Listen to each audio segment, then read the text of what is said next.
If you've ever opened an Outlook email and found yourself squinting at tiny text, you're definitely not alone. In today's guide, I'm going to show you exactly how to zoom your Outlook emails in just a few quick steps so you can read comfortably whether you're on a small laptop, a large monitor, or anything in between. Let's get right into it. Start by heading to the Microsoft 365 Outlook sign-in page. Just open your preferred web browser and go to the Outlook login portal. You'll see the familiar welcome screen, and right there on the page is a sign in button.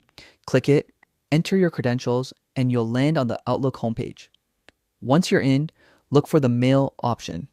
This is where all your email magic happens. Click on mail and you'll be taken straight to your inbox. You should now see all your messages listed neatly on the left, ready to be opened. Now choose any email you want to zoom in on. Maybe it's one you struggle to read or just a random message. Doesn't matter. Click it, and the contents will open on the right side of your screen. With your email open, shift your attention to the very top of Outlook's interface. You'll notice several tabs up there, but the one you want is View. Go ahead and click on View, and a set of display and layout options will appear. Among these options, you'll find Zoom.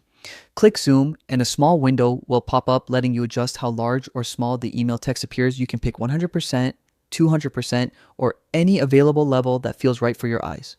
The moment you confirm your choice, the email instantly adjusts. No refreshing or hassle required. And that's it. With just a few clicks, you can tailor your Outlook reading experience to your comfort level, making sure you never miss important details because of tiny text again. And remember, you can change the zoom setting anytime you like. If this helped you out, feel free to check out my other Outlook and productivity guides. Thanks for watching, and I'll see you in the next tutorial.